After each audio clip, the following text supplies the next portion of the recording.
Hello students, कैसे हो आप लोग बेटा? ठीक हो? तो हम लोग कर रहे थे सब्जेक्ट वर्ब एग्रीमेंट के रूल्स। ठीक है, तो आज हम करेंगे रूल नंबर 15। तो स्टार्ट करने से पहले मेरी आप लोगों से ये रिक्वेस्ट है कि प्लीज मेरे चैनल को लाइक और सब्सक्राइब जरूर करें।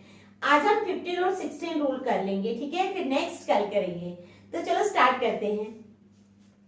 रूल 15 है, if in any sentence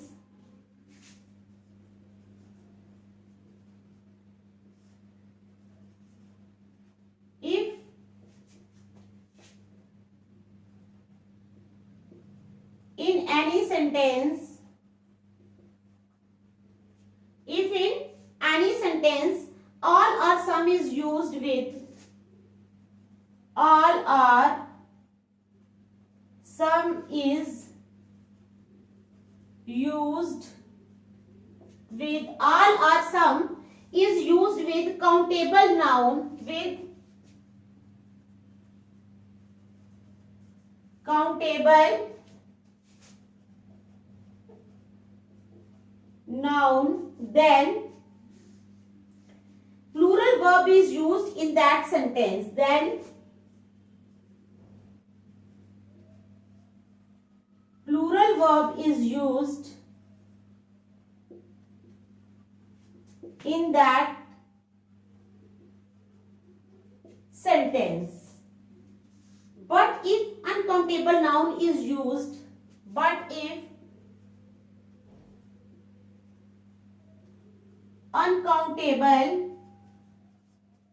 noun is used, but if uncountable noun is used with all, then we use with all, then we use singular helping verb, then we use singular helping verb, singular helping verb। तो मैं बताती हूं आपको,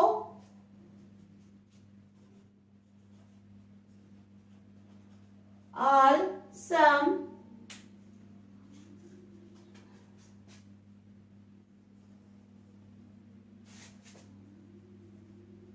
plural helping verb, oblique main verb, ठीक है, countable noun,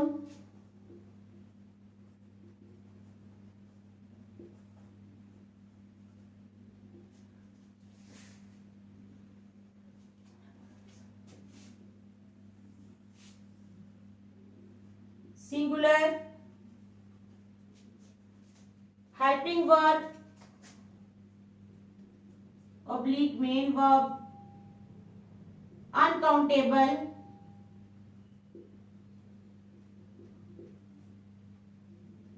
noun. तो ये हमारा रूल नंबर 15 है। अभी मैं एग्जांपल दूंगी तो आप लोगों को समझ आ जाएगी। क्या है हमारे पास rule 15? If in any sentence, अगर किसी सेंटेंस में ऑल और some is used with countable noun, all या सम को यूज किया जाता है किसके साथ? काउंटेबल नाउन के साथ, then plural verb is used in that sentence. तब क्या होता है? प्लूरल वर्ब यूज किया जाता है उस सेंटेंस में, ऑल लगा हो सेंटेंस में या सम, एसओएम सम लगा हो तो हम, और काउंटेबल नाउन हो, ठीक है, तो हम प्लूरल वर्ब यूज करते हैं। But if uncountable noun is used with all, लेकिन अगर अनकाउंटेबल नाउन हो then we use singular helping verb. तब हम क्या करते हैं? सिंगुलर हेल्पिंग वर्ब का इस्तेमाल करते हैं, ठीक है। अब मैं आपको एग्जाम्पल दे दूंगी, आपको समझ आ जाएगी।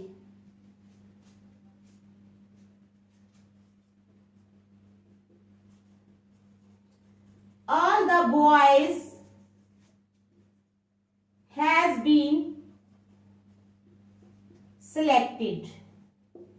क्या है? All the boys has been selected। फिर है all the boys have been selected। All the boys have been selected, ठीक है।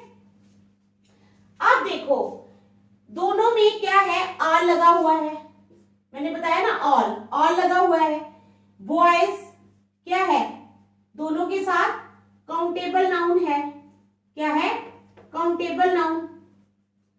तो जब मैंने बोला कि जब भी क्या होगा, ऑल लगा होगा, ठीक है, उसके साथ काउंटेबल नाउन होगा, तो वर्ब कौन सा आएगा, काउंटेबल नाउन की बात कर रही हूं मैं। वर्ब आएगा हमारे पास प्लूरल। तो यहाँ पर एक जगह प्लूरल है, एक जगह सिंगुलर है। ये प्लूरल है, ये सिंगुलर है। तो सिंगुलर वाला जो है ये इनकरेक्ट है।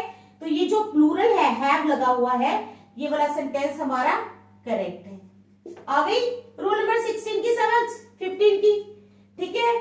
तो मैं नेक्स्ट सेंटेंस भी देती हूं। All the furniture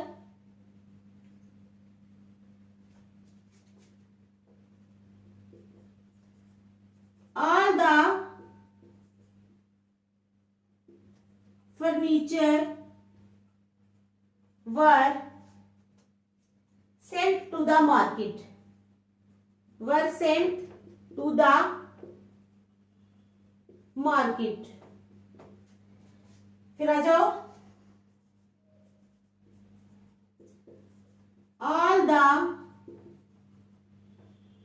furniture was sent to the market, ठीक है, was sent to the market। all the furniture was sent, एक जगह was लगा है, दूसरी जगह were लगा है। तो क्या है, all दोनों के साथ लगा है, ठीक है। फर्नीचर क्या है, काउंटेबल नाउन है या अनकाउंटेबल नाउन है? फर्नीचर जो है वो अनकाउंटेबल नाउन है। क्या है, अनकाउंटेबल नाउन है।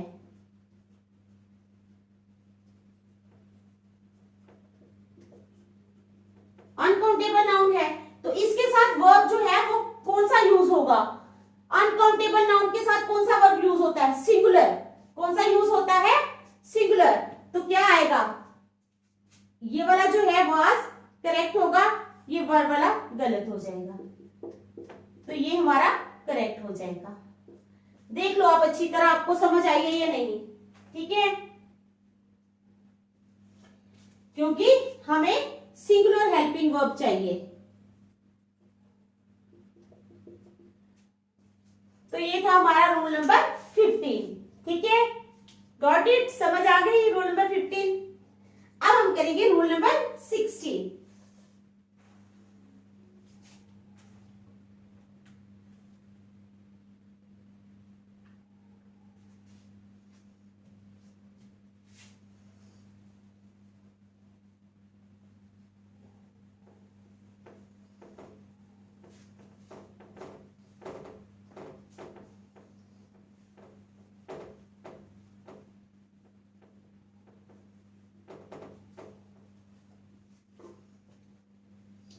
रूल 16 है हमारे पास, if in a sentence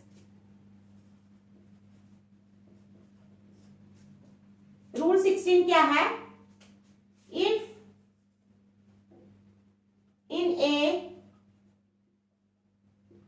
sentence, अगर किसी सेंटेंस में रिलेटिव प्रोनाउन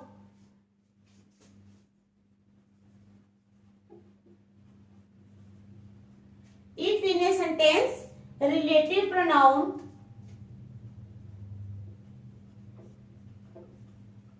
who which, क्या क्या है relative pronoun, who which that etc is used, who which that etc is used, अगर यूज किया जाता है रिलेटिव प्रोनाउन, ठीक है, then verb is used according to the, then verb is used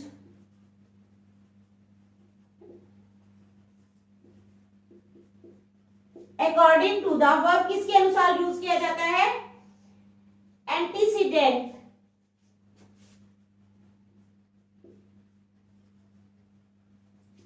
according to the antecedent placed before a relative pronoun, placed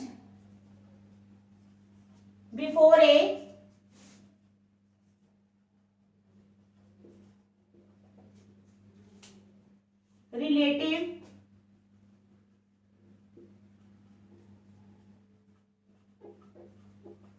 pronoun. तो क्या है if in a sentence relative pronoun who which that etcetera is used, अगर एक sentence में relative pronoun कौन कौन सा, who which that जो है वो यूज किया जाता है, is used, then verb is used. The verb कैसे यूज किया जाता है, according to the antecedent place before a relative noun. उस जो एंटीसीडेंट जो है रिलेटिव प्रोनाउन से पहले प्लेस किया गया होता है, ठीक है। एंटीसीडेंट होता है जो पहले रखा गया होता है, ठीक है, समझ आ गई। तो चलो मैं एग्जांपल समझाती हूं आपको।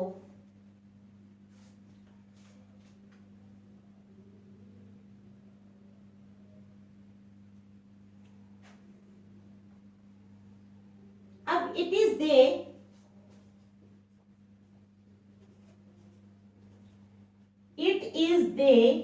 it is they who has brought his book, who has brought his, it is they who has brought his book in the examination hall, in the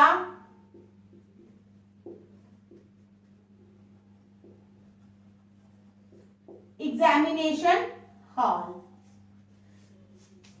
फिर आएगा it is they who have brought,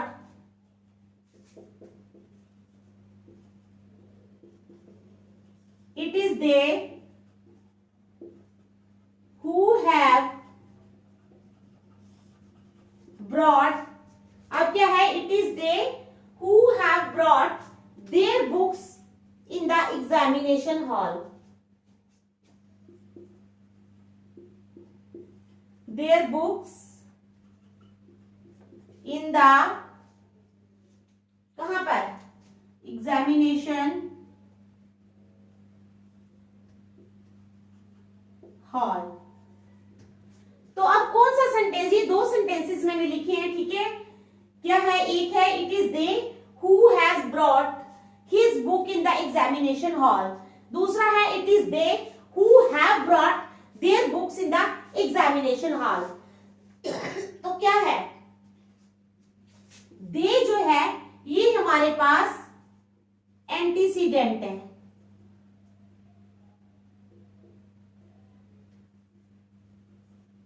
दे क्या है, antecedent है, ठीक है।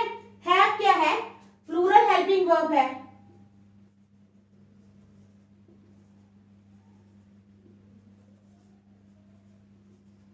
क्या है, have जो है वो प्लूरल हेल्पिंग वर्ब है, ठीक है।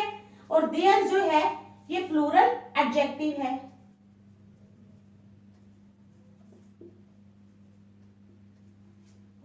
तो हमारा सेंटेंस कौन सा करेक्ट हुआ, हमने जो वर्ब लगाना है अकॉर्डिंग टू द एंटीसीडेंट लगाना है। तो एंटीसीडेंट हमारा है दे, क्या है, दे, इट इज दे, ये वो है। हु, तो क्या आएगा, प्लूरल हेल्पिंग वर्ब आएगा दे के साथ, who have brought their books in the examination hall. तो इट मींस हमारा जो फर्स्ट वाला सेंटेंस है ये इनकरेक्ट है, ये जो सेकंड वाला है ये करेक्ट है, ठीक है। तो ये था हमारा रूल नंबर 16। नेक्स्ट जो है वो हम कल करेंगे। Thank you.